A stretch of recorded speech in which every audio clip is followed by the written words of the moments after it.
Cinta Andara episode 1. Menikahlah denganku. Suara lirih itu mengejutkanku. Apa aku tidak salah mendengarnya? Kenapa dia berbicara seperti itu dalam keadaan seperti ini? Dilamar di sebuah rumah sakit dengan keadaan seperti ini bukanlah suatu yang kuinginkan. Tapi aku tidak bisa berbuat banyak. Aku mencintainya. Aku ingin bertindak egois untuk memilikinya. Wajah tampannya terlihat sangat tertekan. Raut kesedihan, keputusasaan bercampur jadi satu, bagaikan mendung yang menghalangi ketampanannya. Aura dingin dan arogan masih sangat terasa di sekitarnya. Seakan-akan aku bisa merasakan apa yang dirasakan oleh lelaki yang duduk lesu di sebelahku ini. Dara, apa kamu mendengarkanku? Menikahlah denganku. Dan lagi-lagi dia berkata seperti itu, membuatku luluh lantak karena kacaunya perasaanku. Kenapa kamu mengatakan itu, Mas? Aku memberanikan diri untuk bertanya. Karena aku harus menikahimu. Jawabnya singkat namun tepat memukul hatiku. Karena aku harus menikahimu. Sangat terdengar jika dia terpaksa melakukan ini. Dia sudah putus asa dengan hidupnya. Tuhan, apa yang harus kulakukan? Baiklah, aku akan menikah denganmu. Dan aku pun tidak sadar jika sudah menjawab lamaran singkatnya. Aku hanya sadar jika aku akan tenggelam dalam kesedihan bersama orang yang kucintai.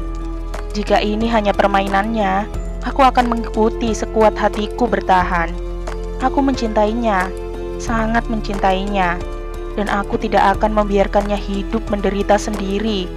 Meski semua itu harus mengorbankan kebahagiaanku sendiri. 2 tahun kemudian, tak ada sesuatu yang harus kusesalkan tentang hidupku. Hidup yang kini kujalani adalah pilihanku. Aku adalah seorang wanita berusia 27 tahun, yang kini berusaha menjadi istri yang baik untuk suamiku. Lelaki yang sudah bertahun-tahun lamanya kucintai. Lelaki yang sangat kukagumi sejak aku masih kecil. Aku Andara Carolina, biasa dipanggil Dara. Seorang wanita biasa yang tidak cantik dan tidak memiliki kelebihan apapun. Aku hanya memiliki sebuah kesetiaan. Ya, hanya kesetiaan. Karena hingga usiaku menginjak angka 27, aku hanya mencintai seorang lelaki. Lelaki itu tak lain adalah suamiku sendiri, Revano Putra, Mas Revan. Kisahku bermula saat ada sebuah keluarga yang pindah rumah menjadi tetanggaku. Saat itu usiaku baru beranjak 10 tahun. Ibu sangat senang karena memiliki tetangga baru. Hingga hampir setiap hari kami selalu berkumpul bersama, walau hanya sekedar ngobrol atau bermain. Keluarga itu memiliki seorang putri yang sebaya denganku. Dia bernama Rihana Putri. Biasa dipanggil Hana. Hana gadis yang cantik dan sangat baik. Kami berteman baik hingga kini. Keluarga itu juga memiliki seorang putra yang amat sangat tampan. Siapa lagi jika bukan suamiku, Mas Revan. Mas Revan 3 tahun lebih tua dariku. Dan dia sangat baik. Dia menjadi kakak yang baik untukku dan Hana. Hingga perasaan itu mengacaukan semuanya. Aku tidak tahu sejak kapan itu dimulai. Setiap hari aku selalu memikirkan Mas Revan. Tak jarang aku membuat alasan-alasan kecil hanya untuk bertemu dengannya. Perasaan itu semakin tumbuh dan semakin mengacaukanku. Aku merasakan perasaan sakit saat Mas Revan mengajak salah satu teman wanitanya berkunjung ke rumahnya. Aku sedih saat Mas Revan mengatakan jika aku adalah adiknya.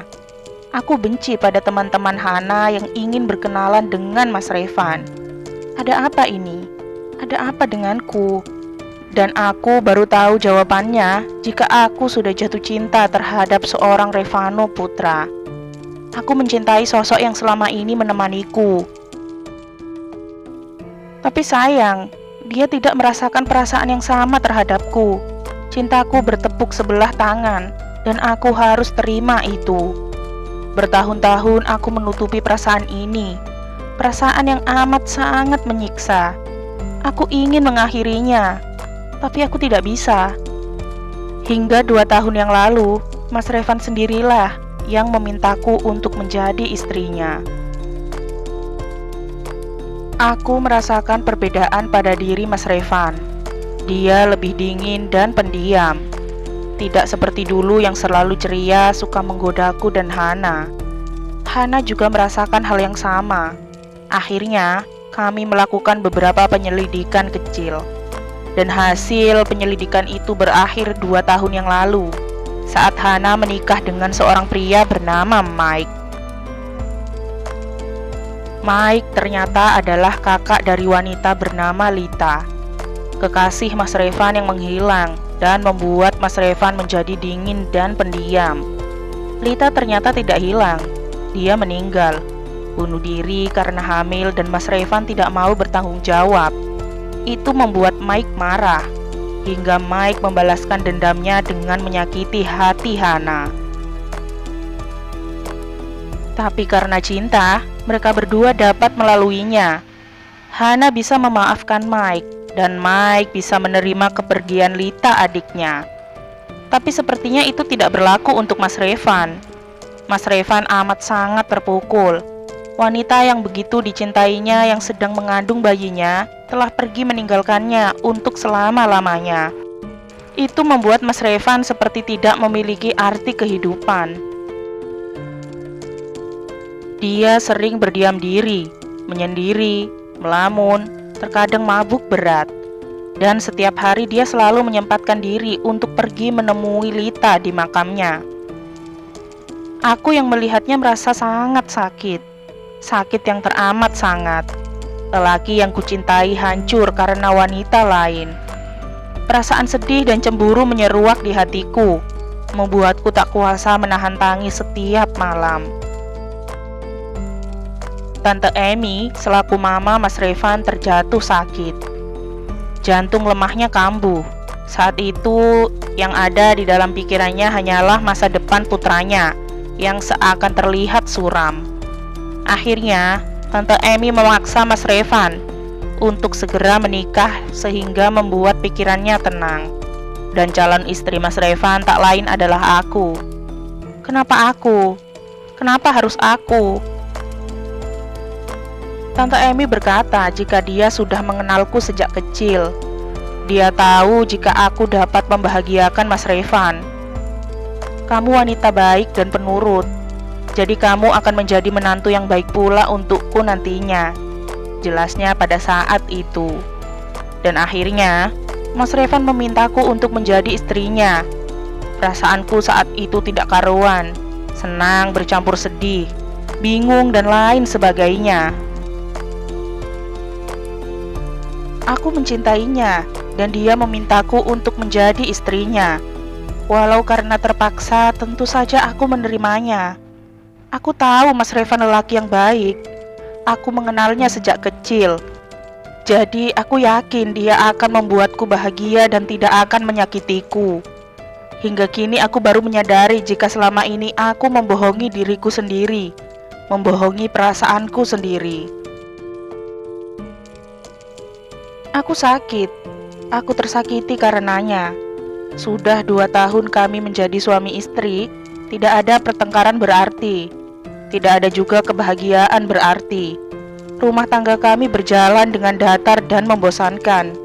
Kami seperti 2 orang asing yang tinggal dalam satu rumah, tidak saling bertegur sapa jika tidak ada yang perlu dibicarakan.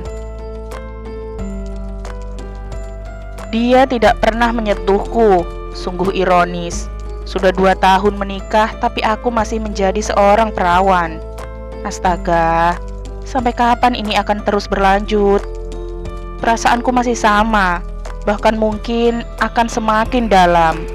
Rasa itu bertambah saat melihatnya sedang tidur pulas dan damai.